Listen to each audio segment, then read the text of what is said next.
चलो अब हम लोग में आगे चल लेते बात ना करके ट्रांजिशन मेटल। किस में आते हैं? ट्रांजिशन में। देखो ट्रांजिशन मेटल, देखो अब बस को मेहनत करो और ये टेस्ट बस 2 मिनट लेंगे, टाइम वेस्ट नहीं करेंगे। अब इस संडे तुम्हारा जो टेस्ट होगा उसमें गैसेस स्टेट इंक्लूड कर दिया, और अब जो इसके बाद टेस्ट लेंगे वो पीसीएम। अब मतलब ये मान लिया महीने में 2 टेस्ट हम आपके पीसीएम के लेंगे जरूर। देखो बेटा, हम ये बात करते हैं कि जैसे ट्रांजिशन मेटल्स की बात करते हैं और हम नेक्स्ट टर्न पे आपको गैसेस स्टेट दे दे रहे हैं, वो बन गया पेपर, मतलब असाइनमेंट मैंने बना दिया, अच्छा सवाल क्या बनाया, ठीक, और वो हम आपको नेक्स्ट टर्न से 5-5 करके डिस्कस करते चलेंगे, ठीक है। और फिर आज तुम लोग को हो सकता है कि आज या कल हम तुम लोगों को वो दे दें, उसका ऑर्गेनिक का दे दें। तुम लोग को स्टेबिलिटी पढ़ा दिया ना, बस ऐसे धीरे धीरे मेहनत करते चलो। देखो ट्रांजिशन मेटल होते क्या है, पहले मेरी बात को समझना। हमने ये बताया था कि जो डी ऑर्बिटल्स में अगर अनपेयर्ड, मतलब डी ऑर्बिटल अगर पार्शियली फिल्ड हो, क्या हो? पार्शियली। फुलफिल्ड अगर हो गया तो वो कभी ट्रांजिशन मेटल को शो नहीं करेगा। तो आप ये कहते हो कि अगर ट्रांजिशन मेटल की बात करते हैं तो ट्रांजिशन मेटल में सबसे इंपॉर्टेंट है जो कॉन्फ़िगरेशन होता है वो n-1। आपका जो डी ऑर्बिटल होता है, डी में आपके 1 से लेकर कितने तक हो सकते हैं? 10 तक हो सकते हैं। नेचुरल सी बात है कि अगर 0 भी कह सकते हैं, लेकिन ऑब्वियस सी बात है कि पार्शियली फिल्ड होना चाहिए। क्या होना चाहिए? Partially field. हम इसको 0 से लेकर कितना? 10 तक दे सकते हैं। और आउटर शेल में अगर बात करें, या तो 0 इलेक्ट्रॉन होंगे या फिर 1 इलेक्ट्रॉन होगा या 2 इलेक्ट्रॉन, इसके अलावा नहीं दे सकते। तो आपने का 1 हो सकता है या फिर आपने का 2 हो सकता है, बस इसके अलावा नहीं होगा। अभी आपने का जो पार्शियली फिल्ड होते हैं, क्या होते हैं? Partially field. वो सारे एलिमेंट आपके क्या कहलाते हैं? ट्रांजिशन में। लेकिन हमने देखा कि जैसे बेटा जिंक, कैडमियम और क्या है? मरकरी। तो जब मैं जिंक, कैडमियम और मरकरी की बात करते हैं तो ये आपके फुल्ली फिल्ड होते हैं। जैसे आपने का जिंक की बात करो, जिंक, मरकरी और आपने का कैडमियम। देखो मैं अगर जिंक की बात करूं, देखो इस पे क्वेश्चंस आते जरूर है, बहुत अच्छे से बेटा पढ़ना। और फिर कह रहा हूं तुमको सबसे ज्यादा वेटेज जो मिलेगा बस ऑर्गेनिक और इनऑर्गेनिक का। फिजिकल हर बच्चा कर ले जाएगा क्योंकि फिजिकल फॉर्मूले बेस पे होती है। मैं आज आपको बता दूं, आप जेई मेंस की उठाओ और देखना सारे फॉर्मूले। लेकिन बात मेंस की नहीं, हमें एडवांस लेवल पे जाना है, क्योंकि हम जितनी ज्यादा मेहनत करते जाएंगे उतना मजा आएगा। तो आपने कहा जैसे जिंक की बात करें तो 3d10 और क्या होता है? 4s2। तो आपने कहा अगर मैं बात करूं कि 3d10 बेटा, 3d10 और 4s2, आपने कहा यहां पर बात करें तो आपने कहा 4d10 और आपने कहा यहां पर 5s2 बेटा, और इसको बात करें तो आपने कहा 6d10 और बेटा ये क्या हुआ? 7s2। नेचुरल बात है। आप अगर इसको डिफाइन करते हैं तो आपने कहा यहां पर इलेक्ट्रॉन डी ऑर्बिटल्स में प्रेजेंट बेटा है, और अगर इसमें इलेक्ट्रॉन डी ऑर्बिटल में प्रेजेंट है तो ये डी ब्लॉक का एलिमेंट तो है, लेकिन ये ट्रांजिशन एलिमेंट नहीं है। आप इसको सोचो ट्रांजिशन मेटल कह दें तो ट्रांजिशन मेटल नहीं कह सकते। ट्रांजिशन मेटल उसे कहेंगे जो पार्शियली फिल्ड हो, या तो आपका 1 से लेकर कहां तक हो? 9 तक। अगर 1 से 9 तक इलेक्ट्रॉन हैं तो वो आपके सभी कहलाएंगे ट्रांजिशन मेटल। लेकिन इनको कहते हैं स्यूडो ट्रांजिशन मेटल। क्या कहते हैं बेटा? स्यूडो ट्रांजिशन मेटल 3 ही है, जिंक, कैडमियम और मरकरी। तो आपने कहा ये ट्रांजिशन मेटल को रिप्रेजेंट करते हैं। अब अगर मैं ट्रांजिशन मेटल को जब डिफाइन करूं, मान लीजिए आपने कहा तो ट्रांजिशन मेटल में जो कॉन्फ़िगरेशन आपने कहा कि सर हमें यह मालूम चल गया कि डी में इलेक्ट्रॉन 0 से 10 तक हो सकते हैं, लेकिन और एस में इलेक्ट्रॉन 1 से 2 हो सकते हैं। तो कौन कौन से ऐसे हैं जो सिर्फ 1 रख सकते हैं? क्या रख सकते हैं? 1। तो मतलब n-1, मतलब जिनके आउटर शेल में सिर्फ एक इलेक्ट्रॉन, एस ऑर्बिटल में सिर्फ एक इलेक्ट्रॉन होगा, सिर्फ एक ही इलेक्ट्रॉन आपके ट्रांजिशन मेटल में होंगे। तो फिर वही बात आती है, एक निमोनिक टाइप का आ गया। जैसे हम निमोनिक बात की अगर बात करें तो सिर्फ आपने का एस में सिर्फ एक इलेक्ट्रॉन अगर प्रेजेंट होगा तो हम इसको कहते हैं, जैसे अभी पहले मैं बेसिक चीजें पढ़ा दूं आपको। एनसीसी में तेरी रिपोर्ट आ गई। एनसीसी में तेरी रिपोर्ट आ गई। एनसीसी मतलब यस नो मीन, एनबी, सी मतलब क्रोमियम, और ये क्या हुआ? कॉपर। अब शायद समझ में आ गया होगा क्या हुआ? Copper. It is molybdenum, S TE RE, RHRU or not RE, RHESRU, silver और गोल्ड। बेटा ये ऐसे एलिमेंट आपके हैं। एनसीसी में तेरी रिपोर्ट आ गई। ये ऐसे एलिमेंट हैं जिनके आउटर शेल में एस ऑर्बिटल में कितने इलेक्ट्रॉन होंगे? एक। जैसे आपने कहा, मान लीजिए एक सपोज करिए, आप सब जानते हो कि अगर मैं इसको बेटा डिफाइन करूं तो आपने कहा यहां पर अगर मैं क्रोमियम की बात करता हूं तो आप ये कहते हो कि क्रोमियम को अगर मैं डिफाइन करूं तो आपने कहा क्रोमियम अगर मैं डिफाइन करता हूं तो क्रोमियम का एटॉमिक नंबर कितना बेटा? 24। अगर 24 है तो आप शायद समझ गए होंगे 24 तो कॉन्फ़िगरेशन ऐसा लिखना करो, हीलियम को अडॉप्ट करेगा कि नियॉन को करेगा कि आर्गन को करेगा, किसको करे? बोला करो बेटा। आर्गन के पास कितने हो गए? 18। क्या हो गया? 18। किस ऑर्बिट में चला गया? बोला करो। अरे हीलियम, नियॉन, आर्गन, थर्ड को कंप्लीट कर चुका बेटा। बोला करो कहां चला गया? थर्ड में। अब अच्छा ये बताओ, इसको डिफाइन करोगे तो क्या हुआ? आर्गन ना? बोला करो आर्गन। आगे बेटा बोलो। 3D10 और 4s1। 3D10 4s1। मैं चेक कर लेता हूं, हो सकता गलत हो। 1s2 2s2 2p6 अभी कर लेता हूं। 3s2 3p6 4s1 3D। अच्छा 3D10 तो हो नहीं सकता है, तो हमें टोटल कितने भरने बेटा? आपसे कहा जाए कितने हैं? 5। कितने? 5। अच्छा 4s में कितने इलेक्ट्रॉन? एक। क्या हो गया? एक। जितने कॉन्फ़िगरेशन देखोगे एस ऑर्बिटल में एक इलेक्ट्रॉन मिलेगा। क्या मिलेगा? एक। हाँ यस बेटा, एक मिनट। यस टीसी, तेरी मतलब टीसी। यस यस आपका टीसी। 2 मिनट। अब आपने कहा कि अगर मैं यहां पर बात करूं कॉपर की, कॉपर का एटॉमिक नंबर बेटा कितना है? 29। यहां पर भी अगर डिफाइन करें तो आपने कहा ऑर्गन, और उसके बाद आपका यहां पर 3D10, और आप ध्यान से देखो तो शायद 4s क्या हुआ? 1। तो सभी के कॉन्फ़िगरेशन में आउटर शेल में कितने इलेक्ट्रॉन? एक इलेक्ट्रॉन। लेकिन प्लैटिनम एक ऐसा है जो D9, देखो D9 एग्जिस्ट नहीं करता है। D9 किस में चला जाता है? D10 में। लेकिन प्लैटिनम एक ऐसा है कि जो D9 रखता है। क्या रखता है? D9। तो प्लैटिनम के अगर कॉन्फ़िगरेशन को अगर मैं डिफाइन करूं बेटा, इसको अलग से लिख लेना कि अगर मैं प्लैटिनम को देखूं तो प्लैटिनम ND9 और NS2 रखता है। ये ध्यान रखना, प्लैटिनम का एक अलग कॉन्फ़िगरेशन है। ये प्लैटिनम एक ऐसा सब्सटेंस है जो D9 को एलिमेंट है, जो D9 को बिलोंग करता, बाकी कोई D9 को बिलोंग नहीं करता। अभी रुक जाओ बेटा, लिखो नहीं। कौन? D9। प्लैटिनम किसको रखता है? D9। D10 नहीं हो सकता प्लैटिनम में। क्या होगा? D9। और कॉन्फ़िगरेशन आप देख, क्योंकि f ऑर्बिटल भी होते हैं इसमें। क्या होते हैं? f ऑर्बिटल भी होते हैं। F14, अब हमें मालूम तो है नहीं, N-2 F14 और ND9 और NS2, ये किसका कॉन्फ़िगरेशन है? प्लैटिनम का। किसका? प्लैटिनम। इतना क्लियर हुआ? बाकी सभी में बेटा D में आपके कोई भी इलेक्ट्रॉन हो सकते हैं, लेकिन s ऑर्बिटल में कितने इलेक्ट्रॉन होंगे? सिर्फ एक।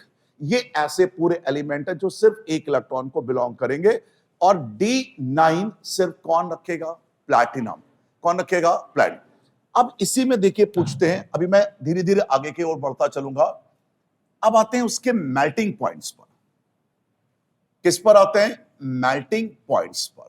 देखिए मेल्टिंग पॉइंट पे सवाल बनाते हैं वो लोग। मेल्टिंग पॉइंट की बात करें तो मेल्टिंग पॉइंट अगर मैं डिफाइन करूं ट्रांजिशन मेटल का, मेल्टिंग पॉइंट कैसे डिफाइन करते हैं? आपने कहा देखिए हमारे जो ट्रांजिशन एलिमेंट होते हैं वो कौन कौन है? 3D 4D और 5D के सीरीज हैं। 3D 4D और 5D।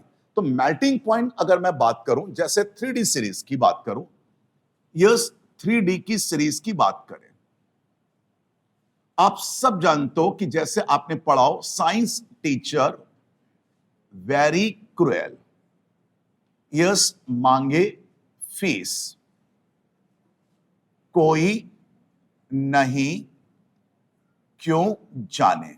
ये आपके 3D सीरीज के एलिमेंट है। आपके तो साइंस टीचर वेरी क्रूएल, मांगे फीस, कोई नहीं क्यों जाने, ये 3D सीरीज के एलिमेंट है। और 4D सीरीज के एलिमेंट की अगर बात करूं, 4D एलिमेंट कौन है? 4D का सबसे पहला एलिमेंट कौन है बताओ? बोलो वाई। देखो उसने बोल दिया वाई, थोड़ा सा ऑफर्ड लगेगा, ये जरूरी नहीं, ये जरूरी नहीं मोबाइल तेरा रुलाता रहे, ये जरूरी नहीं मोबाइल तेरा रुलाता रहे, ये जरूरी नहीं मोबाइल तेरा रुलाता रहे। पंडित अगर कहते, पंडित अगर कहते, ये कौन से सीरीज के एलिमेंट हैं? 4D। अभी मैं बात करता हूं इसमें, और 5D की बात करूं, क्योंकि जब ट्रांजिशन बताएंगे तब आयनाइजेशन एनर्जी में घुसने में मजा आएगा। क्योंकि है जिंक कैडमियम कौन? पैलेडियम। यस पंडित, पंडित मतलब पीढ़ी। हाँ यस बिल्कुल, पंडित मतलब पीढ़ी, पंडित पीढ़ी ही होंगे। देखो पंडित अगर कहते, और 5D लाया हूं तेरे वास्ते रहमते उस इरादे पे, और अगर वो कहते, और अगर वो कहते, ये कौन हो गए? 5D। TA लाया हूं तेरे, तेरे मतलब हाँ TA यार, लाया हूं तेरे वास्ते, हाँ रहमते उस इरादे पे, और अगर वो कहते। तो ये 3D 4D और 5D के जो एलिमेंट हैं वो कौन से एलिमेंट हैं? ट्रांजिशन है। देखो आप भी जानते हो, बड़े हो गए हो, वो कभी ऐसे तो गंदी तरीके से पूछेंगे नहीं कि मुझे एलिमेंट बताओ। मेल्टिंग पॉइंट की बात करूं, किसकी बात करूं? Melting point. मेल्टिंग पॉइंट है, एटॉमिक रेडियस है, वो सारी चीजें ऐसे आपसे खोद खोद के पूछता चला जाएगा। तो मैं अगर इसमें बात करूं मेल्टिंग पॉइंट की बात करता हूं, अभी मैं लिखा दूंगा, परेशान हो, मैं आपके साथ बहुत मेहनत करूंगा और तुम मेहनत करो, बस ऐसे जुटे रहना। और फिर कह रहा हूं, ये मत सोचना कि बहुत पस्त हो जाते हो। बाजी तुम भी अगर पस्त हो रहे हो तो हम भी बहुत ज्यादा पस्त हैं, क्योंकि हम पे लोड बहुत ज्यादा, असाइनमेंट बनाना, उसके बाद उसके सोल्यूशन बनाना, उसके बाद फिर चीजें इनऑर्गेनिक जैसी चीजों पे दिमाग लगाना, ठीक, उसके बाद दिन भर पढ़ाते रहना। मेहनत तो हमें भी है यार, बस मेहनत कर। हाँ TC, अच्छा 4D में TC की जगह T है, ठीक है देख लेना, मैंने बता दिया। अब आप इसको चीजों, लेकिन वो ऐसे नहीं, वो तो कोई एलिमेंट थोड़ी ना तुमसे पूछेंगे। TC, अभी तो तुमने TC लिखा ही तो था, TC, अरे वो TC था, तो मेरी राइटिंग नहीं समझ पाते हो, वो TC है, ठीक। अच्छा मैं अगर 3D में अगर मैं बात करूं कि साइंस टीचर, वो राइटिंग मत देखो, यस आपने कहा साइंस टीचर वेरी क्रूएल, मांगे फीस, कोई नहीं यस क्यों जाने। अब देखो वो ऐसे नहीं पूछेंगे कि आप मुझे ये बता दो, हमने आपको नाटक बता दिया, निमोनिक बता दिया तो आप खुश हो गए, मजा आ गया, राठौर ने कितना अच्छा निमोनिक, यानी घटिया है। सबसे ज्यादा पूछेगा वो आयनाइजेशन एनर्जी, इलेक्ट्रॉन अफिनिटी और इलेक्ट्रॉन नेगेटिविटी, ये पीरियोडिक टेबल की उनकी जान है। और आयनाइजेशन एनर्जी में 99% लड़का लेट जाता है, लेट जाता, अभी कराऊंगा आयनाइजेशन एनर्जी। मुझे ये बताओ इसका मेल्टिंग पॉइंट की बात करो, तुम अच्छा बताओ मेल्टिंग पॉइंट कॉन्सेप्ट पे चलना, इसलिए भी मैं आयनाइजेशन एनर्जी से आने से पहले बहुत कुछ तुमको समझा चुका हूं। बताओ मेल्टिंग पॉइंट कैसे डिफाइन करता हूं, मेल्टिंग पॉइंट होते क्या है, कैसे डिफाइन होते हैं, आप कैसे मेल्टिंग पॉइंट को डिफाइन करोगे? मेल्टिंग पॉइंट देखिए मैंने क्या कहा, वो ऐसे ही घूमेगा। अभी एटॉमिक रेडियस पूछूंगा, आप बता दो, ऑर्डर बता दो। मेटेलिक बॉन्ड तो ये तो समझ में आ गया कि मेल्टिंग पॉइंट वही जो अच्छा करेंगे जो इसका मेटेलिक बॉन्ड सबसे अच्छा होगा। ये बात बिल्कुल सही है कि मेल्टिंग पॉइंट डिपेंड करता उसके मेटेलिक बॉन्ड पर। बिल्कुल सही कहा तुमने, कोई गलत बात तुमने कही। आप अगर इसको डिफाइन करें कि जो मेल्टिंग पॉइंट है वो directly proportional to metallic bond, जितना अच्छा मेटेलिक बॉन्ड बनाएगा वो उसका मेल्टिंग पॉइंट उतना ज्यादा अच्छा होगा। तो फिर मेटेलिक बॉन्ड किस पे डिपेंड कर गए? यस, वेरी गुड, इलेक्ट्रॉनों की पेयरिंग। देखिए, कभी पेयर्ड पे नहीं होते हैं मेटेलिक बॉन्ड। बॉन्ड कौन बनाते हैं? अनपेयर्ड। कौन बनाते हैं? बताओ, पेयर्ड कभी बॉन्ड बना पाएंगे? तो इसका मतलब यह हुआ कि मेल्टिंग पॉइंट डिपेंड कर रहा है उसके मेटेलिक बॉन्ड पे, और यही मेल्टिंग पॉइंट डिपेंड कर रहा है उसके किस पर? अनपेयर्ड इलेक्ट्रॉन पर। अनपेयर्ड इलेक्ट्रॉन, जितने अनपेयर्ड इलेक्ट्रॉन ज्यादा होंगे उसका मेल्टिंग पॉइंट उतना ज्यादा होगा, क्योंकि वो क्या बनाएगा? Metallic bond. बॉन्ड कौन बनाएंगे बेटा? बताओ, पेयर्ड बनाएंगे कि अनपेयर्ड है? तो इसीलिए जो मेल्टिंग पॉइंट का ग्राफ, अभी मैं बता देता हूं, सारी चीजें बता देता हूं। इसीलिए जो मेटेलिक बॉन्ड का जो ग्राफ होता है, अभी सिर्फ हम आपके बेसिक कॉन्सेप्ट कर रहे हैं, हम पढ़ाना बस मुझे डिटेल में, और हमें कोई मतलब नहीं है कौन क्या कर रहा, मैं अकेले दम पे सारी चीजें चलाने की औकात रखता हूं। एक्चुअली ये एम टाइप का स्ट्रक्चर होता है, ठीक।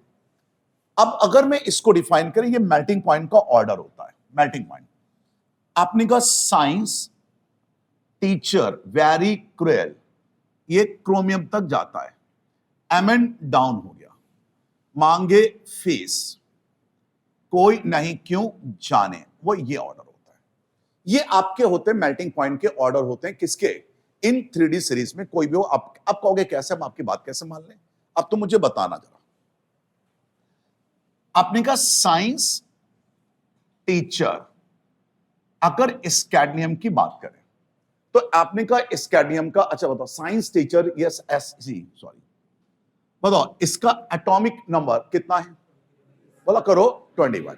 तो 21 है। आप इतना समझदार हो तो अगर बेटा 21 अगर है लाल, तो आप मुझे बताओ इट इज 3D1।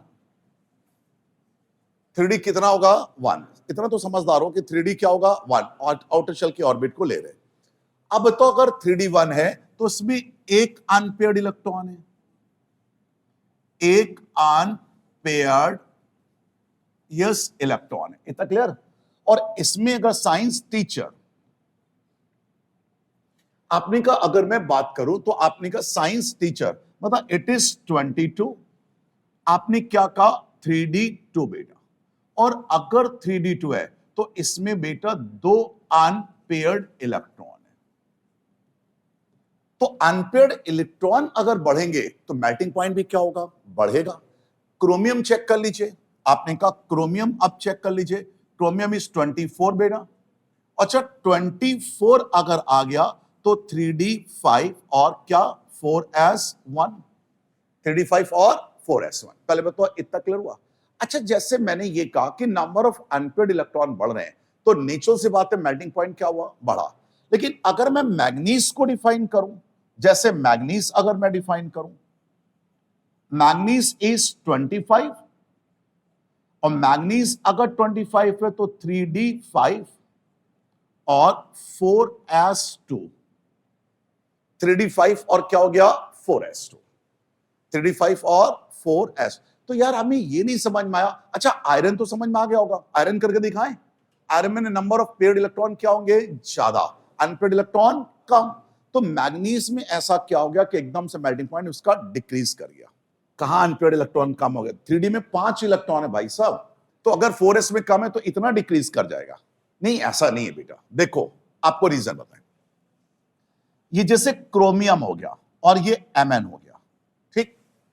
दोनों अगर देखा जाए शायद स्टेबल फॉर्म में है। किस फॉर्म में? स्टेबल। अच्छा, D5 बताओ, अनस्टेबल होता कि D5 बेटा स्टेबल? आवाज बढ़ाओ। अच्छा, मेटलिक बॉन्ड बन क्यों रहा है बेटा? स्टेबल होने के लिए। क्यों बन रहा है? स्टेबल। हर, अच्छा, मेटलिक बॉन्ड बना क्यों रहे वो? स्टेबल। तभी तो अनपेयर्ड से वो कहां जा रहे हैं? बोलो, पेयर्ड। तो ऑब्वियस सी बात है कि अगर मैं इसको डिफाइन करूं, तो आप ये कह सकते हो कि सर इनमें अगर मैं चेक करूं तो दोनों ही, अगर इसमें डिफाइन करता हूं तो दोनों ही हमारे क्या है? आप बताओ, अनस्टेबल फॉर्म में कि दोनों स्टेबल है? और जो स्टेबल फॉर्म में होते हैं वो कभी भी मेटलिक बॉन्ड बनाना पसंद नहीं करेंगे। बताओ क्या मैग्नीज एक अच्छा बॉन्ड बनाना पसंद करेगा? बोला करो नहीं, क्यों नहीं बनाना पसंद करेगा? है तो जब मेटलिक बॉन्ड नहीं बनेगा तो मेल्टिंग पॉइंट बताओ बढ़ गया कि घट गया? बोला करो घट गया। फिर से बताऊं कि आ गया, बढ़ा कि घटा? घट गया। लिखो इंपॉर्टेंट पॉइंट्स इसमें, लिखो पहले मेल्टिंग पॉइंट, हेडिंग डालो मेल्टिंग पॉइंट। को डाउट? आशीष पूछना बेटा, क्रोमियम में भी आउटर शेल में एक इलेक्ट्रॉन आपका प्रेजेंट है, यहां पे आउटर शेल में फुल्ली फिल्ड है। लिखो मेल्टिंग पॉइंट्स डिपेंड करता है, देखो पूछना कुछ। अब देखो क्रोमियम में आपके दिमाग में आ रहा होगा इसके आउटर शेल में एक इलेक्ट्रॉन है बेटा, तो ये बॉन्ड का फॉर्मेशन कर सकता है, लेकिन ये बॉन्ड का फॉर्मेशन नहीं कर सकता है। क्लियर हुआ? पूछा करो, डरती क्यों है? डांटेंगे ना सब ज्यादा। तो इसके पास क्या है बेटा?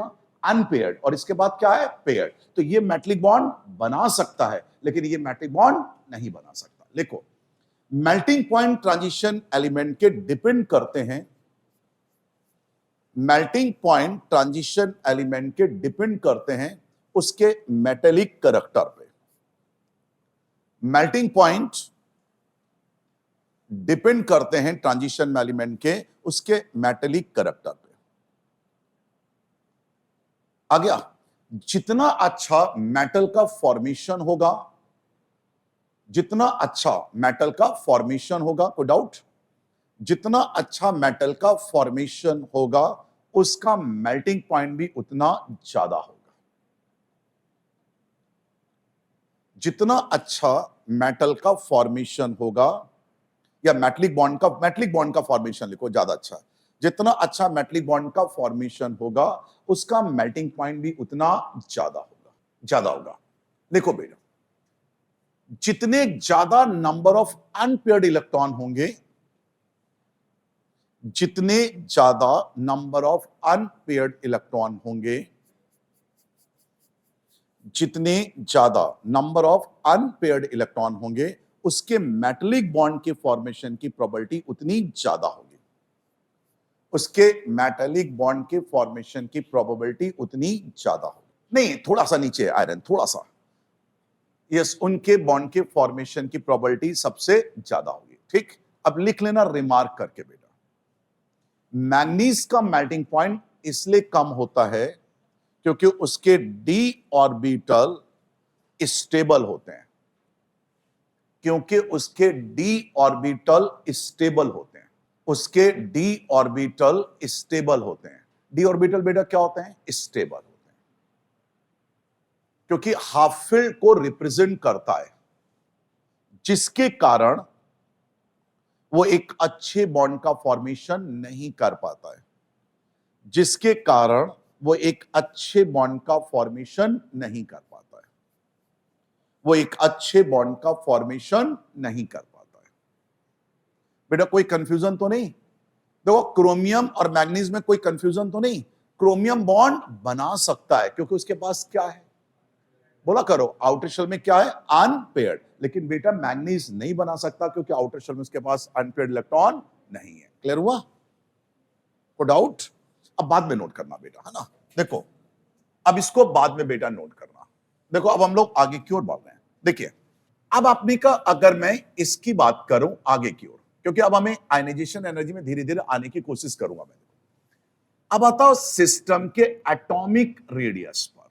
देखिए अब मैं बहुत ज्यादा ऐसी चीजें नहीं कराऊंगा कि जिससे हम आपका टाइम को किल करें। एटॉमिक रेडियस, देखिए एटॉमिक रेडियस आप जब जब डिफाइन करते हो, मेरी बात को समझना बेटा, एटॉमिक रेडियस आप कहते हो कि पीरियोडिक टेबल में एक्चुअली स्क्रीनिंग इफेक्ट और शेडिंग इफेक्ट का खेल होता है, अभी बताता हूं मैं। लेकिन ट्रांजिशन मेटल में इसकी प्रॉपर्टीज बदल जाएगी। ये ध्यान रखना, ये जितने भी आप नाटक करते हो ये नॉन ट्रांजिशन मेटल के लिए नाटक है, ट्रांजिशन मेटल के लिए नाटक अलग है, ये ध्यान रखिएगा। एटॉमिक रेडियस में हम लोग ये कहते हैं कि मैं जब लेफ्ट से कहां जाता हूं? राइट, और टॉप से कहां आता हूं?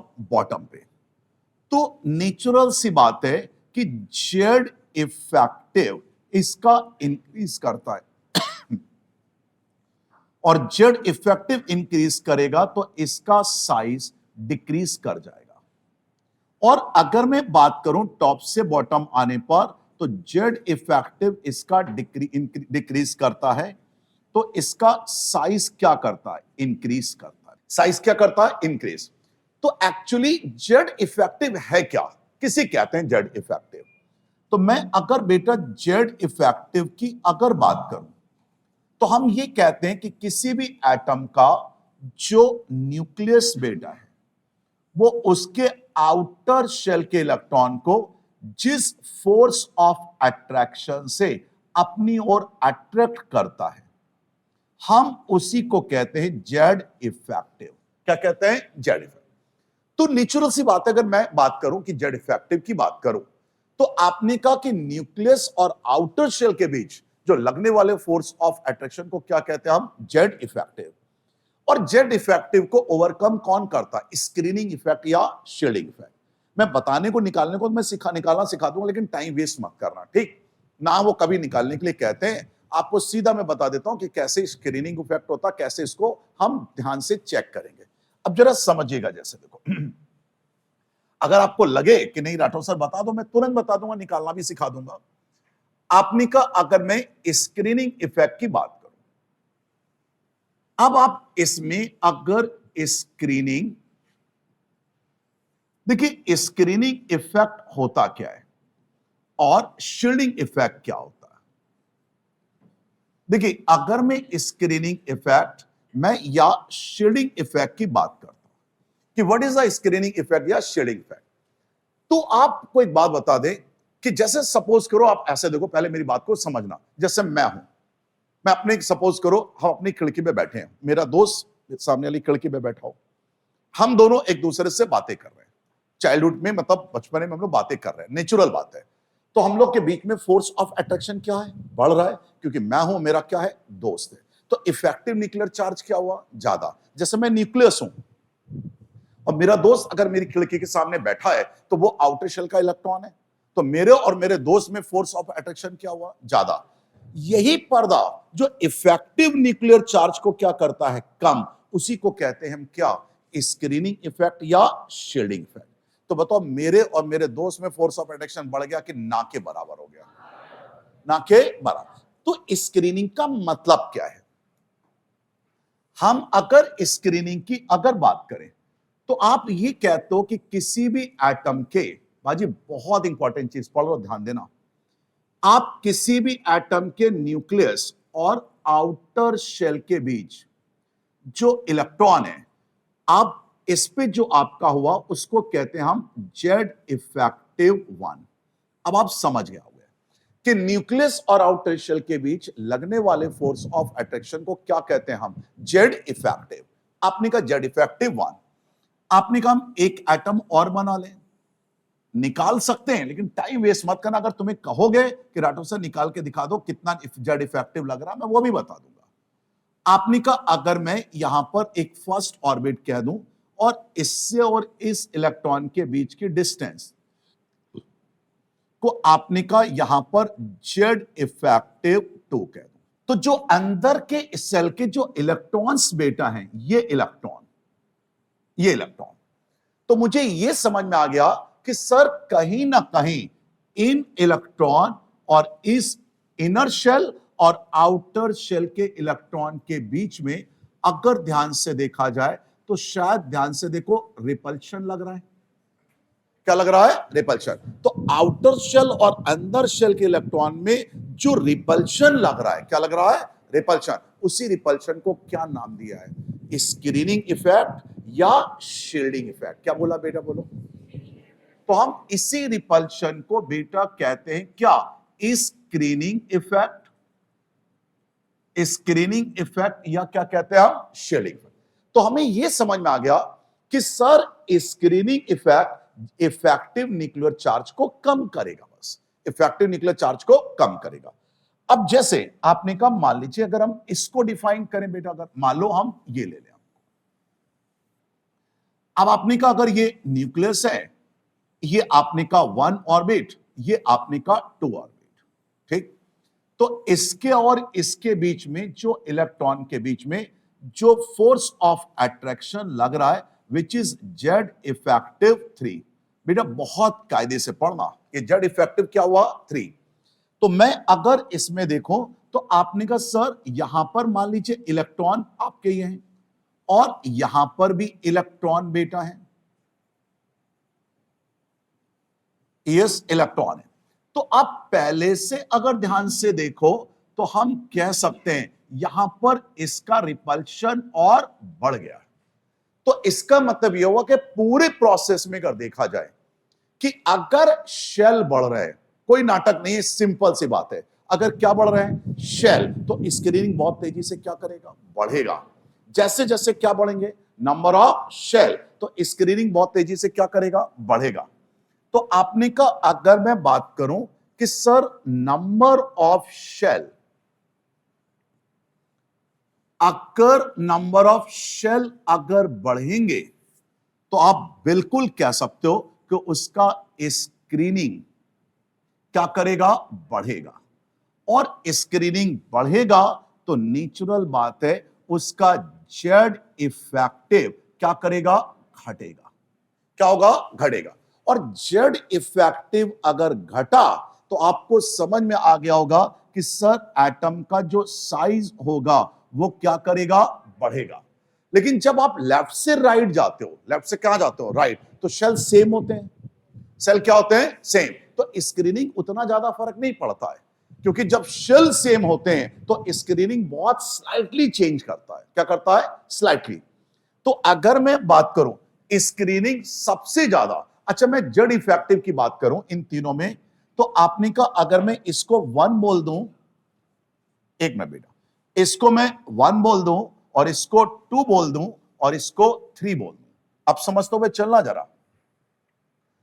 अगर मैं 1, 2 और 3 की बात करूं तो हम ये कहते हैं कि जो स्क्रीनिंग इफेक्ट है, स्क्रीनिंग इफेक्ट सबसे ज्यादा थर्ड में होगा, उसके बाद सेकंड में और उसके बाद 1। तो जेड इफेक्टिव जो होगा सबसे ज्यादा 1 में, उसके बाद 2 में और उसके बाद 3 में। इतना क्लियर हुआ। तो मतलब यह हुआ कि अगर पीरियड को चेक करूं, किसको चेक करूं पीरियड। आपने कहा अगर मैं पीरियड की बात करूं तो आप जब पीरियड में डिफाइन करते हो तो पीरियड में मुझे सीधा दिखाई देता है शेल सेम होते हैं। सेल क्या होते हैं सेम। और अगर शेल सेम हो गए, क्या सेल सेम हो गए शेल, अगर बहुत सेल सेम हो गए तो स्क्रीनिंग का इफेक्ट ना के बराबर होता है। स्क्रीनिंग जो इफेक्ट होता है वो बहुत लेस होता है। और अगर स्क्रीनिंग इफेक्ट बहुत कम है तो जेड इफेक्टिव क्या है ज्यादा है। और अगर जेड इफेक्टिव ज्यादा है तो साइज क्या हो गया यस डिक्रीज कर गया। क्या कर गया डिक्रीज। तो साइज आपका क्या हो गया इसमें एटम का डिक्रीज कर गया। लेकिन अगर मैं ग्रुप की बात करूं, किसमें बात करूं ग्रुप, तो जब मैं ग्रुप की बात करता हूं तो आप जब ग्रुप में ऊपर से नीचे की ओर आते हो, अब मैं अगर ग्रुप में आता हूं तो ग्रुप में आप कहते हो कि सर शेल बढ़ गए। अगर शेल इंक्रीज कर गए तो नेचुरल सी बात है कि जो उसका स्क्रीनिंग इफेक्ट है वो भी क्या हो गया इंक्रीज कर गया। और स्क्रीनिंग इफेक्ट अगर बढ़ गया तो जेड इफेक्टिव क्या हो गया डिक्रीज कर गया। तो जेड इफेक्टिव डिक्रीज कर गया तो इसका जो साइज हो गया वो भी क्या हो गया इंक्रीज कर गया। साइज क्या हो गया इंक्रीज। लेकिन ये जितने नाटक आप करते हो कि लेफ्ट से राइट जाने पे साइज बढ़ रहा है या घट रहा है, टॉप से बॉटम आने पे बढ़ रहा है, बॉस ये सिर्फ आपके किसमें होते हैं नॉन ट्रांजिशन मेटल में। किसमें नॉन ट्रांजिशन। ट्रांजिशन मेटल में आप ऐसा कोई नाटक नहीं कर सकते। एग्जांपल के रूप में दिखाते हैं। जैसे आपने कहा 3D सीरीज की बात करें, किसकी बात करें 3D करके दिखाओ तो जाने हम तुमको। 3D की मैं तुमसे पूछूंगा, मान लो आइट, और सारा खेल वो ट्रांजिशन मेटल का खेलते हैं। वो ये नहीं पूछते कि लेफ्ट से राइट जाने पे बढ़ रहा है, चाहे आयनाइजेशन एनर्जी हो तो भी वही खेलेगा तुमसे वो। अब जैसे कहते हैं science teacher yes very cruel, मांगे फीस कोई नहीं क्यों जाने। इनके एटॉमिक रेडियस की बात करता हूं। किसकी बात करता हूं? Atomic radius. पीरियड के एलिमेंट्स हैं। किसके एलिमेंट है? पीरियड। बोला करो किसके एलिमेंट है? पीरियड। तो मैं सारा ज्यादा जोर डालूंगा किस पे? Transition metal. वो इसी पे ही खेलेगा और स्क्रीन इफेक्ट निकालने की जरूरत नहीं। कौन गधे पता लगा आउटर शेल की स्क्रीनिंग 0.35 है, इनर शेल की 0.85 है, सॉल्व कर रहे हैं, निकाल। अब इतना समय होगा आईटी के लिए? बताओ, निकालो। कैसे चेक करेंगे? करो करो करो। Atomic radius. और आशीष बाबू जल्दी करना, तुम्हें फोड़ देंगे हम किनारे। जल्दी करो। यस, और क्या निकालना बेटा? ऑर्डर ही निकालेंगे हम लोग। आ गया? आवाज नहीं। हाँ बेटा बोलो। 2 मिनट 2 मिनट। इन्होंने कहा, चलो पहले 2 मिनट तुमसे अभी आर्गुमेंट करेंगे। हर चीज का मैं तुमसे जवाब पूछूंगा। हाँ करो, तुम लोग करो। वो कह रहा हम बता देंगे, अच्छी चीज है। उसके बाद तुमसे भी आर्गुमेंट करेंगे। रीजन और क्या? मैं बिना रीजन के काम करता हूं। अच्छा बताओ, मैंने मेल्टिंग पॉइंट में रीजन बताया ना? मैं रीजन, ऑर्डर वार्डर नहीं। ऑर्डर ऑर्डर क्या होता है बताओ शर्मा जी, बताओ बेटा। कहां से इंक्रीजिंग है बेटा? 2 मिनट।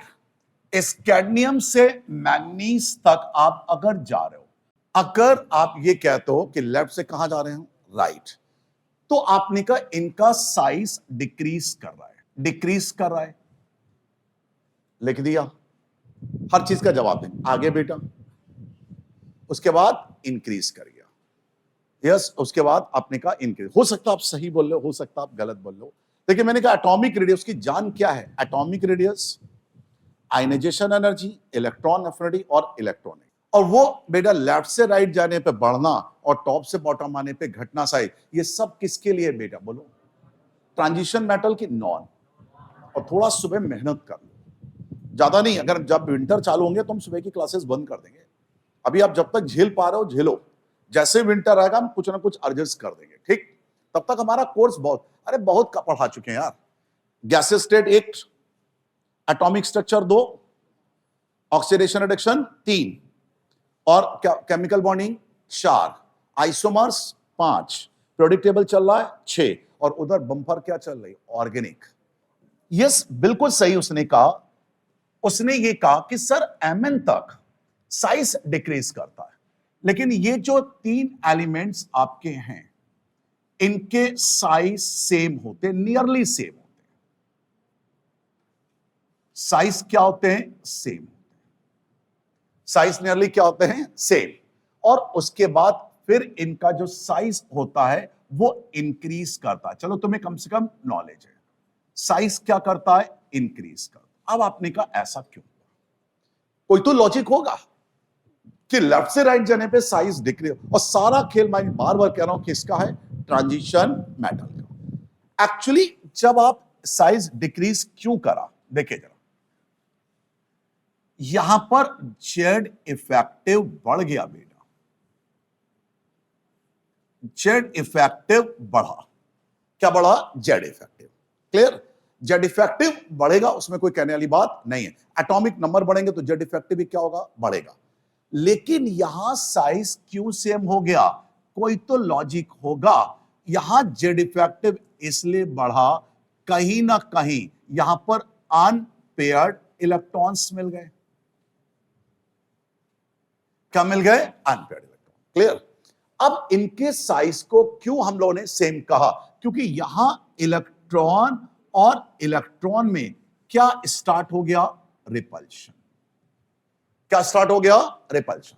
तो रिपल्शन होने के कारण ये क्या करते हैं? जब रिपल्शन करते हैं तो बढ़े हुए साइज को क्या करते हैं, या छोटे साइज को क्या करते हैं? कम कर देते हैं। देखिए कैसे, मैं आपको बताता हूं। क्या स्टार्ट कर देते हैं? रिपल्शन।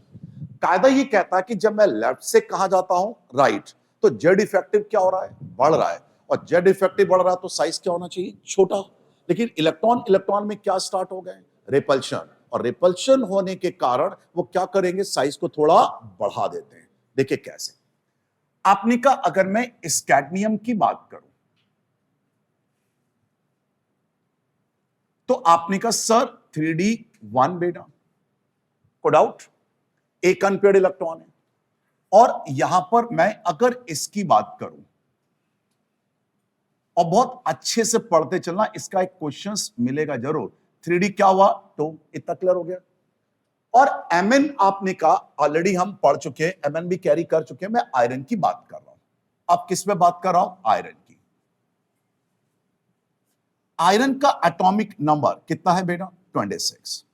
तो 26 में आपने कहा 3d6 और 4s2। तो जब ये 3d6 और 4s2 की बात करेंगे तो नेचुरल सी बात है कि 3d6 में अगर मैं डिफाइन करूं बेटा, 3d6 में तो आपने कहा 1 and 2 3 4 5 और बेटा क्या हुआ? 6। ठीक। डी ऑर्बिटल में देखो पेयर्ड इलेक्ट्रॉन आ गए। क्या आ गए? पेयर्ड। और अगर डी ऑर्बिटल्स में पेयर्ड इलेक्ट्रॉन्स आ गए तो बेटा यहां पर जो पेयर्ड इलेक्ट्रॉन्स आएंगे उनमें इलेक्ट्रॉन और इलेक्ट्रॉन में क्या स्टार्ट हो जाएगा? रिपल्शन। बोला करो बेटा, क्या स्टार्ट हो जाएगा? रिपल्शन। तो रिपल्शन होगा तो ये साइज को क्या करेंगे? बढ़ाएंगे। क्या करेंगे? बढ़ाएंगे। तो Mn से ये दिमाग में बेटा बैठा लेना, आयरन, कोबाल्ट और निकेल तीनों का एटॉमिक साइज नियरली क्या होता है? सेम। क्यों सेम होता है? क्योंकि ये जेड इफेक्टिव को कम कर देते हैं। किसके कारण? इलेक्ट्रॉन इलेक्ट्रॉन रिपल्शन के कारण। अब जैसे मान लीजिए कॉपर की बात करते हैं। किसकी बात करते हैं? कॉपर। ठीक है, देखो कॉपर की बात करते हैं हम जरूर। अच्छा ये बताओ बेटा, इधर देखो, कॉपर में 3d10 और 4s1 बेटा। अब तुम लोग बताया करो यार, देखो जिंक में कितना हुआ बताओ? 3d10 और 4s2 बेटा। यहां तक आ गया? तो 3d10 अगर डिफाइन करोगे तो अच्छा आप मुझे ये बताओ, 3d10 1 2 3 4 5 6 7 8 9 10 यहां इलेक्ट्रॉन इलेक्ट्रॉन में रिपल्शन मोर है। क्या है? मोर। और अच्छा अब जिंक की अगर बात करो, किसकी बात करो? जिंक। तो मैं जिंक का कॉन्फ़िगरेशन यहां लिख दे रहा हूं बेटा। अगर मैं जिंक के कॉन्फ़िगरेशन को डिफाइन करूं, पहले समझना बेटा, मैं जिंक के कॉन्फ़िगरेशन को अगर डिफाइन करूं तो आपने कहा यस 1 2 3 4 5, यस 1 2 3 4 5 6 7 8 9 10, ये 10 हमने इसके बना दिए बेटा। ठीक। और आप ये बताओ, ये 3d10 हुआ, यहां इलेक्ट्रॉन इलेक्ट्रॉन में बेटा क्या स्टार्ट हो गया? रिपल्शन। अब अच्छा बताओ 4s में भी क्या है? इलेक्ट्रॉन। तो इलेक्ट्रॉन इलेक्ट्रॉन में भी क्या हो गया? रिपल्शन। तो बताओ कॉपर और जिंक में किसका साइज बड़ा है? आवाज बढ़ाओ बेटा, बोला करो।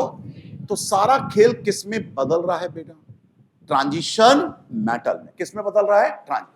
तो हम बिल्कुल ये कह सकते हैं, इधर पहले हम एक एक चीज लिखाते जाएंगे साथ साथ, कि जिंक का साइज किससे ज्यादा है बेटा? कॉपर से। क्यों ज्यादा है? नंबर ऑफ पेयर्ड इलेक्ट्रॉन ज्यादा है। लिखो रिमार्क करके 3D सीरीज लिखो। 3D 4D और 5D सीरीज में यही ऑर्डर होगा। 3D 4D और 5D सीरीज। 3D 4D और 5D बहुत इंपॉर्टेंट है बेटा। 3D 4D और 5D सीरीज इंपॉर्टेंट करके लिखना। रीजन समझ में आ गया? लिखो बेटा 3D सीरीज पहले लिख लो, इसको पहले 3D सीरीज पूरी लिख लो और याद कर लो, साइंस टीचर वेरी क्रूएल, मांगे फीस कोई नहीं क्यों जाने, क्योंकि देखो अभी सारी चीजें इस पे पूछेंगे वो लोग। और ये स्टार बना लेना बेटा, बार बार कह रहा हूं, ये क्या बना लेना? स्टार। ये इंपॉर्टेंट चीजें हैं। यहां तक सारे पॉइंट आ गए? लिखो, लिखना इस कैडमियम से Mn तक साइज डिक्रीज करता है। ये रिमार्क करके पॉइंट लिखना कि इस कैडमियम से मैग्नीज तक का साइज डिक्रीज करता है, क्योंकि इस कैडमियम से मैग्नीज तक का साइज डिक्रीज करता है क्योंकि नंबर ऑफ अनपेयर्ड इलेक्ट्रॉन ज्यादा होते हैं। नंबर ऑफ अनपेयर्ड इलेक्ट्रॉन ज्यादा होते हैं, जिसके कारण जेड इफेक्टिव बढ़ जाता है।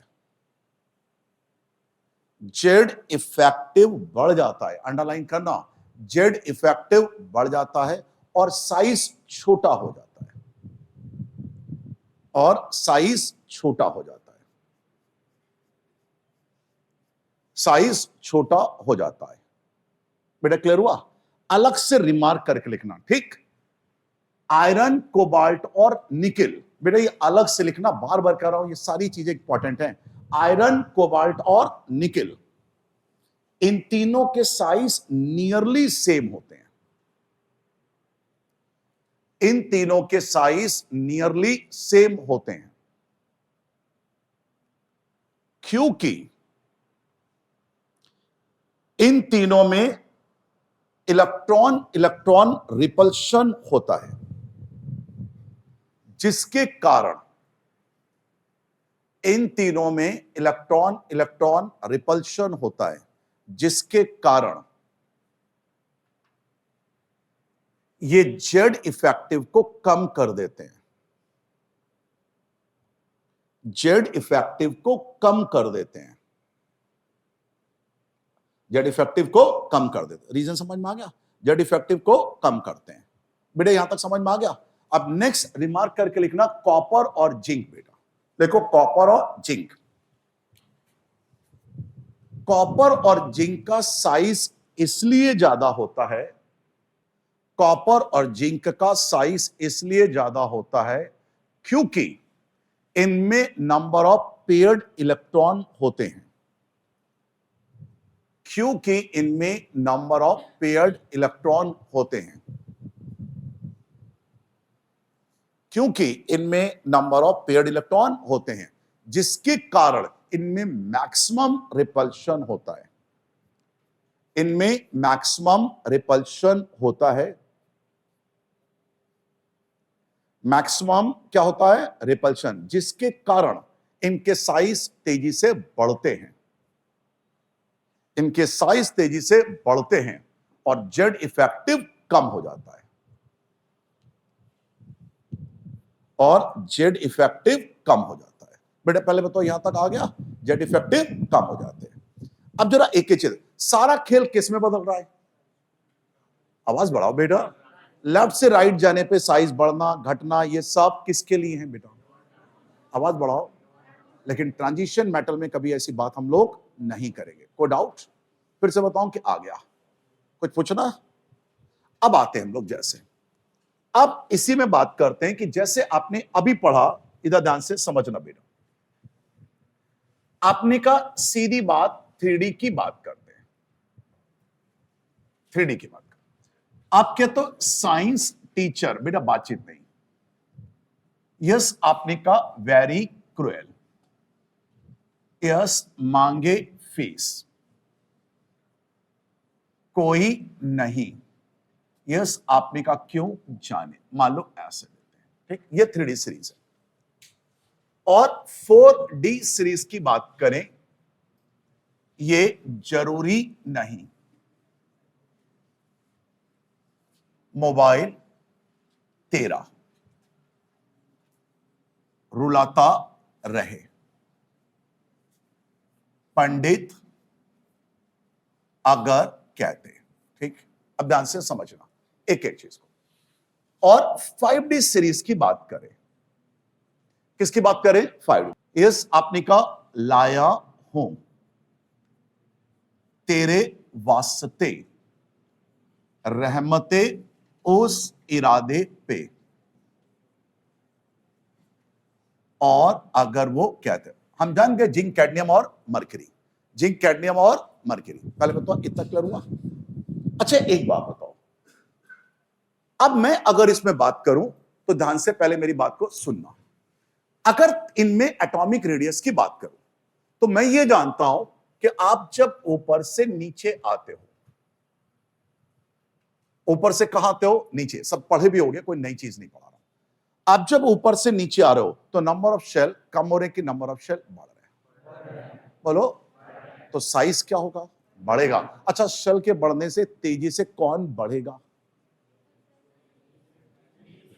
थोड़ा दिमाग लगाना पड़ेगा अगर आपको रैंक देनी है। क्या स्क्रीनिंग कम होगा कि बढ़ेगा?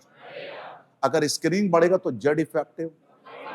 हमें ये बहुत अच्छे से मालूम है कि सर 3D का जो साइज होगा, ये 3D एलिमेंट की बात करें, नेचुरल सी बात है 3D एलिमेंट का साइज कम होगा और इनका साइज बढ़ेगा।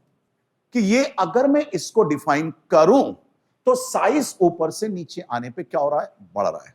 अब ध्यान देना, साइज इसका बढ़ा लेकिन इनका साइज आपस में सेम हो गया। इनका साइज क्या हो गया, सेम। पहले एलिमेंट में ऐसा नहीं होगा, दूसरे में होगा, जर्कोनियम और हाफेनियम से स्टार्ट होगा, क्योंकि लड़के यही गलतियां करते हैं। इसका भी साइज क्या होगा, सेम होगा। ठीक, यहां से साइज सेम होते चले जाएंगे। 3D का साइज नो डाउट 4D के साइज से आप अगर देखा जाए क्या होगा, 3D का साइज कम होगा। लेकिन 4D और 5D में जर्कोनियम से साइज नियरली क्या हो जाते हैं, सेम। क्या हो जाते हैं, सेम। आप सब पढ़ चुके हो, ड्यू टू लेंथेनाइट और एक्टेनाइट कॉन्ट्रैक्शन। किसके कारण, लेंथेनाइट और एक्टेनाइट कॉन्ट्रैक्शन। अब ध्यान से देखो, लेंथेनाइट के बाद ही शायद हमने एक अलग सीरीज बना के रखी है जिसको लेते हैं हम लेंथेनाइट सीरीज। क्या है, लेंथेनाइट बताऊंगा, वो एफ ऑर्बिटल है। आप देखो पीरियोडिक टेबल जब मैं अभी घुसूंगा तो मैं बताऊंगा मैजिक नंबर से एलिमेंट टोटल। आपको मैंने बताया साथ 118 एलिमेंट डिस्कवर हुए और 2 8 8 18 18 32। पहले में कितने एलिमेंट, ऐसे सोचा करो, 2 हैं। दूसरे में कितने हैं, बोलो यार।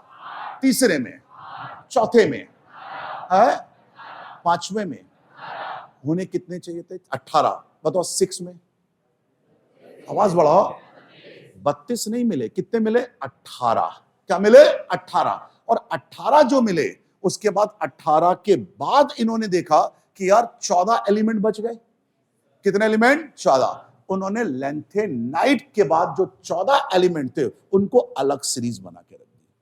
क्या बना के रख दी, अलग। और जो 7, इतना समझ पा रहे हो, और जो 7 सीरीज के एलिमेंट हैं, किसके 7, वो सब पीरियोडिक टेबल है, सॉरी रेडियो एक्टिव है। क्या है, रेडियो। उनको उन्होंने जानते हो क्या कह दिया, एक्टेनाइट सीरीज। क्या कह दिया, एक्टेनाइट। मेरी बात समझ में आई। 6D, तो यहां से लेंथेनाइट के बाद इन्होंने देखा कि यार एफ ब्लॉक एलिमेंट चले गए, क्योंकि जो लेंथेनाइट्स आपका है, लेंथेनाइट के बाद के जो एलिमेंट हैं वो कहां चले गए, एफ सीरीज में, आफ्टर लेंथेनाइट। यस, आफ्टर मैं लिख दूं नहीं ताकि कंफ्यूजन ना हो जाए। देखो after lanthanide, after lanthanide, lanthanide के बाद ये जो इलेक्ट्रॉन थे वो किसमें चले गए, एफ ऑर्बिटल में चले गए। किसमें चले गए, एफ ऑर्बिटल, जिनको हमने अलग से एक सीरीज बना के रख दिया जिसको हम लोगों ने लेंथेनाइट सीरीज बोल दिया। और एफ ऑर्बिटल अलग से पढ़ेंगे भी, हम बताएंगे सारी चीजें। तो आपने क्या कहा कि सर पहले के, ये ध्यान रखना कई बच्चे इनको भी बराबर कर देते, ये बराबर नहीं होंगे, बराबर यहां से स्टार्ट हुआ। क्या हुआ, लेंथेनाइट आपका, यस लेंथेनाइट, यस कॉन्ट्रैक्शन क्या हुआ, आप सब जानते हो, कोई नई बात नहीं बता रहा हूं। और एक्टेनाइट कॉन्ट्रैक्शन, देखिए लेंथेनाइट या actinide, actinide radio active element है। एक्टेनाइट क्या है, रेडियो एक्टिव। और लेंथेनाइट क्या है, एफ ब्लॉक के एलिमेंट है। किसके बेटा, एफ ब्लॉक। लेंथेनाइट में भी इलेक्ट्रॉनिक कॉन्फ़िगरेशन पूछ चुके हैं, ये ध्यान रखिएगा। लेंथेनाइट में भी आपके आईटी में पूछ चुके हैं क्या, इलेक्ट्रॉनिक कॉन्फ़िगरेशन। और हमने आपको पढ़ाया भी है कि सर जो लेंथेनाइट होते हैं, जो एफ ब्लॉक के ऑर्बिटल्स होते हैं, वो कभी भी अब प्रिंसिपल n+l रूल को फॉलो नहीं करते। फॉलो कौन करते हैं, एस पी और डी। इनका मैग्नेटिक मोमेंट निकालना भी बड़ा टफेस्ट है। एफ ब्लॉक के एलिमेंट, पता लगा मैग्नेटिक मोमेंट बराबर √n टाइम्स ऑफ n+2 कर दो, टोटल गलत है। निकालने का तरीका बहुत जटिल है, खैर छोड़ो, बाद में बात करेंगे इसमें हम। तो आपने क्या कहा कि सर लेंथेनाइट कॉन्ट्रैक्शन क्या है, उन्होंने ये देखा कि जब हम 4D से कहां गए, 5D में, ध्यान से समझना, इट इज 4D। यस, 1 2 3, बेटा रुकना, 1 2 3 और 4। जब उन्होंने देखा कि 4D से हम कहां जा रहे हैं, 5D में। हम 4D से कहां जा रहे हैं, 5D में। यस, 1 2 3 और 4। तो जब 4D से कहां जा रहे हैं 5D में, तो नेचुरल सी बात है शेल हमारे बढ़ गए। शेल क्या हो गए? बढ़ गए। तो आपने कहा सर अगर 4D से 5D में बेटा अगर गया तो शेल इंक्रीज कर गया। देखो इसका शेल क्या कर गया? इंक्रीज। और शेल इंक्रीज कर गया तो साइज इनका क्या कर गया? इंक्रीज। साइज इंक्रीज करना चाहिए था, लेकिन इसका जो लास्ट इलेक्ट्रॉन बेटा था, इसका जो लास्ट इलेक्ट्रॉन था, यस आपने कहा लास्ट इलेक्ट्रॉन जो आपका था, वो लास्ट इलेक्ट्रॉन उसके f ऑर्बिटल में चला गया। और f ऑर्बिटल की अलग से लिखा दे रहा हूं कि जो f ऑर्बिटल होते हैं, f orbital, yes f orbital जितने भी होते हैं उन सबकी स्क्रीनिंग हमेशा 1 होती है। कितनी होती है? 1। f ऑर्बिटल की स्क्रीनिंग हमेशा कितनी होती है? 1। तो f ऑर्बिटल में स्क्रीनिंग का कोई प्रभाव नहीं पड़ा, जिसके कारण यहां पर z इफेक्टिव क्या हो गया? बढ़ गया। और जब z इफेक्टिव बढ़ गया तो इसी ने साइज को क्या कर दिया? छोटा कर दिया। इसी को कंट्रैक्शन कहते हैं, लेंथेनाइड कंट्रैक्शन। अब पहले बताओ इतना बात समझ में आ गई? कोई डाउट? फिर से बताऊं कि आ गया? लिखो बेटा, नेक्स्ट लिखो लेंथेनाइड कॉन्ट्रैक्शन। ये सब पढ़े भी हो लेकिन सबको पढ़ाना में, लिखो लेंथेनाइड कॉन्ट्रैक्शन में बेटा। जब 4D से 5D की ओर मूव करते हैं, और बहुत अच्छे से नोट्स बनाना, जब 4D से 5D की ओर मूव करते हैं तो नंबर ऑफ शेल बढ़ते हैं। तो नंबर ऑफ शेल बढ़ते हैं। अब क्लास कोई मिस नहीं करना, क्योंकि हम किस में पढ़ाएंगे बेटा? आयनाइजेशन एनर्जी पे आएंगे। जब 4D से कहा जाते हैं 5D, तो नंबर ऑफ शेल बढ़ते हैं, जिसके कारण साइज भी बढ़ता है। जिसके कारण साइज भी बढ़ता है। जिसके कारण साइज भी बढ़ता है। लेकिन 5D में लास्ट इलेक्ट्रॉन f ऑर्बिटल में प्रेजेंट होता है। लास्ट इलेक्ट्रॉन f ऑर्बिटल में प्रेजेंट होता है। बेटा अंडरलाइन करना, f ऑर्बिटल में प्रेजेंट होता है। f ऑर्बिटल में प्रेजेंट होता है, जिसके कारण स्क्रीनिंग का कोई इफेक्ट नहीं पड़ता है। जिसके कारण स्क्रीनिंग का कोई इफेक्ट नहीं पड़ता है। कोई स्क्रीनिंग का कोई इफेक्ट नहीं पड़ता है। और जेड इफेक्टिव बढ़ जाता है। और जेड इफेक्टिव बढ़ जाता है, और वो बढ़े हुए साइज को छोटा कर देता है। बढ़े हुए साइज को छोटा कर देता है, जिसको हम लेंथेनाइड कॉन्ट्रैक्शन कहते हैं। बेटा आगे बढ़ना, यहां तक आ गया? अब थोड़ी सी जगह छोड़ दो। आप तो अपने हिसाब से देखो सेट कर लेना। आप इतने समझदार कोई दूध पीते बच्चे नहीं रह गए हो, बड़े हो गए हो। यहां तक सारे पॉइंट क्लियर हो गए? लिखो स्क्रीनिंग इफेक्ट। देखो मैं लिखाता जा रहा हूं, ठीक, और सारी चीजें सेट आपको अपने हिसाब से करना है। कितनी जगह छोड़नी है, उसके नीचे क्या एग्जांपल नोट करना है, अब आपको करना है। स्क्रीनिंग इफेक्ट बता दें। स्क्रीनिंग इफेक्ट बेटा लिखो, अगर पहले लिख लो स्क्रीनिंग इफेक्ट में लिख लो जेड इफेक्टिव। लिख लो जेड इफेक्टिव मतलब effective nuclear charge. Z effective लिख लो, इफेक्टिव न्यूक्लियर चार्ज। बाद में नोट करना, जेड इफेक्टिव मतलब इफेक्टिव न्यूक्लियर चार्ज। किसी भी न्यूक्लियस और आउटर शेल के बीच, किसी भी न्यूक्लियस और आउटर शेल के बीच लगने वाले फोर्स ऑफ अट्रैक्शन को, किसी भी न्यूक्लियस और आउटर शेल के बीच लगने वाले फोर्स ऑफ अट्रैक्शन को जेड इफेक्टिव कहते हैं। जेड इफेक्टिव कहते हैं। जेड इफेक्टिव कहते हैं। आगे बेटा देखो स्क्रीनिंग इफेक्ट सब लिख लीजिए, ताकि अब कोई सवाल आपका गलत ना हो। स्क्रीनिंग इफेक्ट में लिखो। स्क्रीनिंग इफेक्ट में बेटा लिखो, किसी भी न्यूक्लियस और आउटर शेल के बीच लगने वाले, किसी भी न्यूक्लियस और आउटर शेल के बीच लगने वाले फोर्स ऑफ अट्रैक्शन को, किसी भी न्यूक्लियस और आउटर शेल के बीच लगने वाले फोर्स ऑफ अट्रैक्शन को अगर अंदर वाले शेल के इलेक्ट्रॉन, अंडरलाइन करना, अगर अंदर वाले शेल के इलेक्ट्रॉन,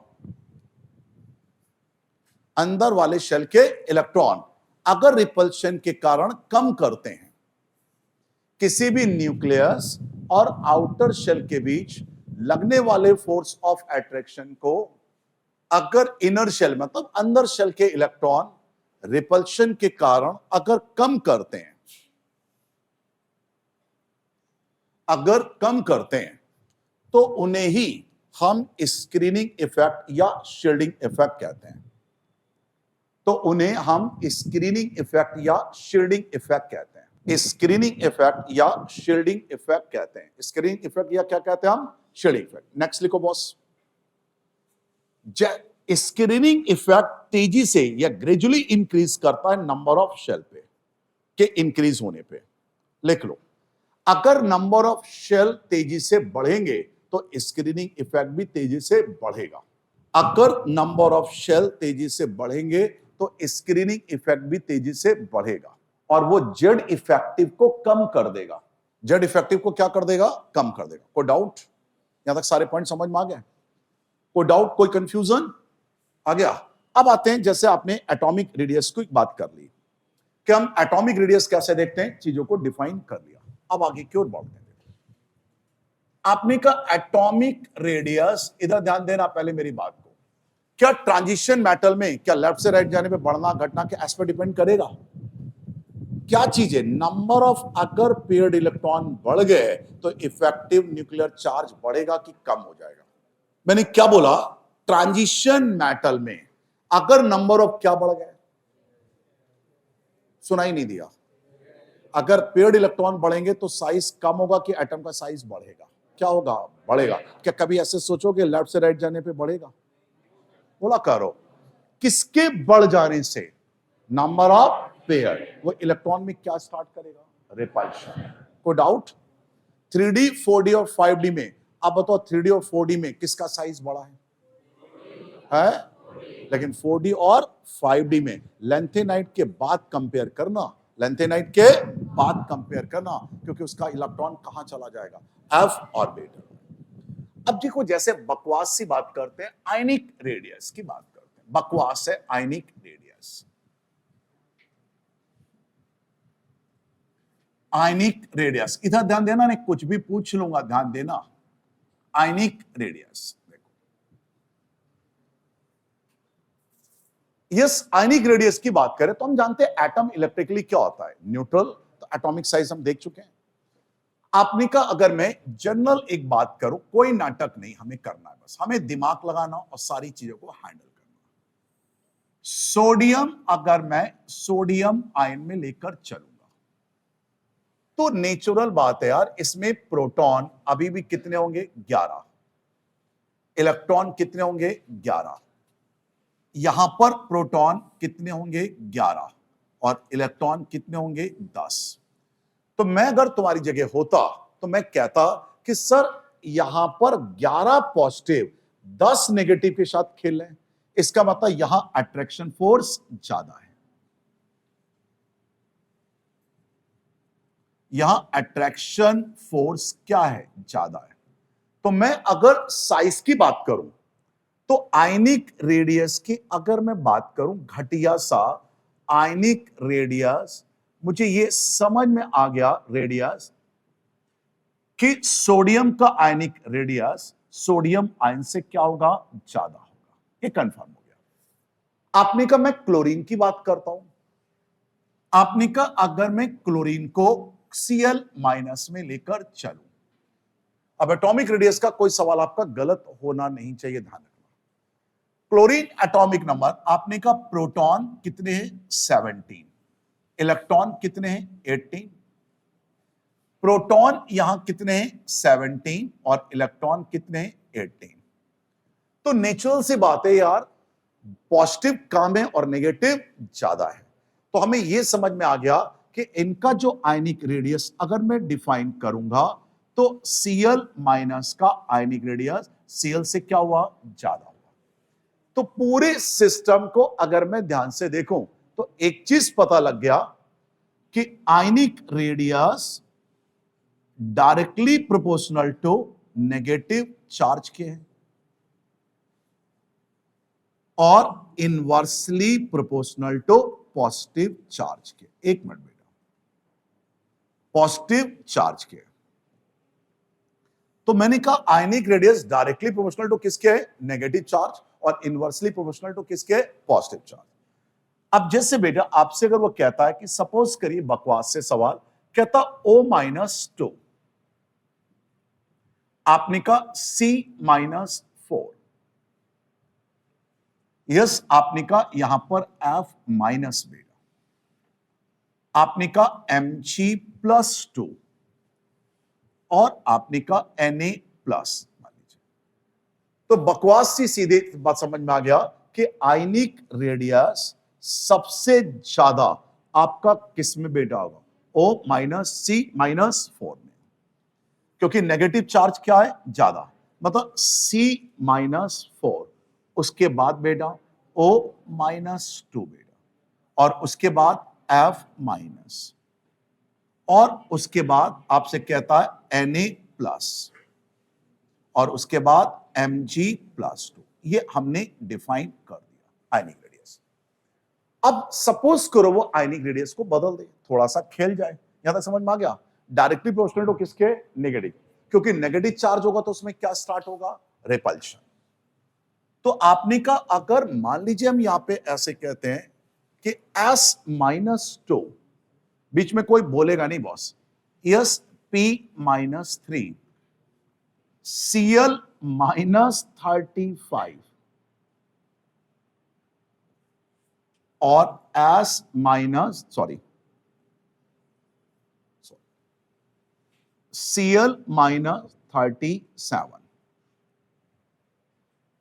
Cl-37। चलो इसी में कर देते हैं, बाकी क्या बकवास है। मैं अगर इनमें आयनिक रेडियस की बात करूं, 2 मिनट की बात करूं, 2 मिनट पहले समझ लेना, ठीक? अब आपसे अगर वो आयनिक रेडियस की बात करता है, पहले अच्छे से समझना, उसके बाद तब हम आगे बात करेंगे तुमसे। मैंने कहा वो 3 चीजों पे बहुत ज्यादा स्ट्राइक करेगा: atomic radius, ionization energy, electron affinity और electronegativity. Yes, ionic radius, 2 minute. P-3, आगे बेटा, बीच में बोलना नहीं, पहले सिर्फ उसको बोलने दो शर्मा जी को। यस, S-2 बेटा, दोनों आइसोटोप्स हैं, Cl-35। चलो हो सकता है सही है, अब देख लेते हैं हम।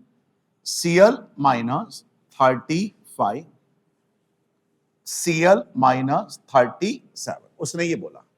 सुनो, न्यूक्लियस के अंदर अगर प्रोटॉन या न्यूट्रॉन में कोई भी तुमने चेंजेस करे, एक्चुअली क्या होता है, आप लोगों ने अगर रेडियो एक्टिविटी पढ़ा हो तो अगर प्रोटॉन बढ़ते हैं तो वो न्यूट्रॉन में बदल जाते हैं, और न्यूट्रॉन होते तो वो प्रोटॉन में बेटा बदल जाते हैं। तभी तो एंटी न्यूट्रिनो, न्यूट्रिनो, पाई मेसॉन, ये सब पैदा होते हैं। इसलिए कहते हैं उसका एटम क्या होता है? Nucleus unstable. साइज कौन डिफाइन करता है? शेल। कौन डिफाइन करता है? शेल। न्यूक्लियस के बाहर, न्यूक्लियस नहीं देखते हैं हम। मेरी बात समझ में आया? न्यूक्लियस किसको देख रहे? अगर आप न्यूक्लियस देख रहे हो तो बात किसकी कर रहे हो? Radio activity. आपने पढ़ा होगा कि जनरली देखा जाए, बैंड अगर देखा जाए न्यूक्लियस का, आप जब रेडियो एक्टिविटी पढ़ते हो तो आप देखते हो ग्राफ ये होता है, जनरली ऐसे बैंड होता ना? तो प्रोटॉन और न्यूट्रॉन में बैंड ऐसे ही तो होता है। तो प्रोटॉन अगर बढ़ गए तो प्रोटॉन किस में बदल गया? न्यूट्रॉन। वो बैलेंस करते रहते हैं। आ गया? तो इसलिए हम कभी भी किसको नहीं देखते हैं? न्यूक्लियस। न्यूक्लियस के बाहर तो कभी भी क्या आ जाए? आइसोटोप्स। तो उनके साइज में कोई फर्क नहीं पड़ता है। क्यों नहीं पड़ता? क्योंकि बात किसकी करते हैं हम? न्यूक्लियस के बाहर। न्यूक्लियस के अंदर कभी बात नहीं करते। वो सही बोल गई वो, क्योंकि दोनों के साइज नियरली क्या होते हैं? सेम। क्योंकि हम बात किसके कर रहे हैं? न्यूक्लियस के बाहर। हम न्यूक्लियस के अंदर की बात नहीं करेंगे। अच्छा बताओ, हम लोगों ने साइज किस पे डिपेंड कर रहा था? नंबर ऑफ शेल पे। शेल न्यूक्लियस के अंदर है, कहां है? बाहर है। आ गया? तो इसलिए आइसोटोप्स के साइज नियरली बेटा क्या होते हैं? सेम होते हैं। ठीक? अब अच्छा बताओ, हो सकता है ये रिमार्क कर लेना, ये ध्यान रखना, ये इंपॉर्टेंट है। चलो अच्छा बात करते हैं। P-3 और S-2 Br-Ca+2। चल अगर मैं बात करता हूं इसके आयनिक रेडियस की, बीच में कोई बोलेगा नहीं। आयनिक रेडियस बताओ, आइसोटोप साला खेल समझ में आया? शेल के बाहर देखा जाता है, न्यूक्लियस के मतलब बाहर। बताओ शर्मा जी, बोलो शेल। क्या देखो? शेल। तो आयनिक रेडियस नालायक सबसे पहले किसकी होगी? Br-। अच्छा क्यों Br- की होगी? आवाज बढ़ाओ। इसमें शेल ज्यादा है। शेल क्या है? ज्यादा। और अब बताओ कौन होगा? बताओ P-3। अच्छा हमें खेलने में मजा आता है इसलिए खेलता हूं। और S क्या हुआ? -2 और Ca+2। तो हमें ये क्लियर समझ में आना चाहिए कि सर जो आपने ये फॉर्मूला लिखाया है, ionic radius directly proportional to negative charge, inversely proportional to positive charge, इसका तो ये गलत लिखाया नहीं, सही है। ये किसके लिए है? सेम शेल के लिए। किसके लिए? सेम शेल के लिए। सेम नंबर ऑफ शेल के लिए। किसके लिए से है? Same number of shell. Number of shell क्या देखोगे? Number of shell. कोई डाउट? कोई दिमाग में आ रहा हो कोई विचार, हमसे आर्गुमेंट कर सकते हो। आ गया? सबसे पहले क्या देखेंगे आप लोग? Number of shell. मेरी बात समझ में आ गई? सेल सेम होंगे तब चेक करना क्या बेटा? बोलो चार्ज। अब मेरे हिसाब से एक दे रहे हैं, अब बस बहुत कर दिया। आइसोटोप्स वाला कॉन्सेप्ट समझ में आया कि नहीं आया? आइसोटोप के बेटा अलग से लिख लेना कि आयनिक रेडियस में कोई चेंज नहीं हो, क्योंकि वो न्यूक्लियस की बात होती है। किसकी बात होती है? न्यूक्लियस। देखो चलो मैं करा देता हूं, वो भी करा देता हूं। देखो अब मुझे ये बताओ कि जैसे मान लो एक एग्जांपल लेते हैं। चलो हमने कहा एक में बातचीत नहीं, O-2 बेटा ले लिया। अभी चलो वो भी करा देते हैं। इधर बेटा बातचीत नहीं, आपसे कहते हैं F-। नहीं ठीक है, तुमने अच्छा क्वेश्चन पूछा, वही बता दें, कंफ्यूजन होना नहीं चाहिए। आपने कहा H-। अब मान लो आपने कहा Na+ और I- और आपने कहा Mg+2 बेटा, मान लो ये आ गया। ठीक, इतने सारे दे दिया, उसने कहा आयनिक रेडियस मुझे बताओ। नहीं कॉन्सेप्ट क्लियर करते हुए चलना बेटा। देखो और इसको अगर डिफाइन करेंगे बेटा, तो ये जब डिफाइन करोगे तो आप देखो 8 और 2 कितने हुए बेटा? 10। क्या हुए? 10। मतलब वो आइसो इलेक्ट्रॉनिक की बात करेगा। किसकी बात करेगा? Iso electronic. अब ये बताओ 9 और 1 कितना हुए? 10 बेटा। क्लियर? अच्छा बताओ 6 और 4 कितने हुए? 10। कंफ्यूजन बाजी होना नहीं चाहिए। और यहां कितने? 2 इलेक्ट्रॉन। और यहां कितने बेटा? 10 इलेक्ट्रॉन। और यहां बेटा 10 इलेक्ट्रॉन। और यार एक बात बताओ, आयोडीन कौन निकालने बैठा है? वो तो देखने में पता लग रहा है। बताओ आयनिक रेडियस कॉन्फिडेंस से बेटा मुझे बताओ। अरे हमें भी मालूम है, हमें भी आती है केमिस्ट्री। सबसे पहला I- कन्फर्म। अब बताओ है क्या? तो ढंग से बोलो। C-4। आगे बोलो। O-2। आगे बोलो। F-। आगे बोलते चलो। है Na+ की Mg+2। यस Na+ और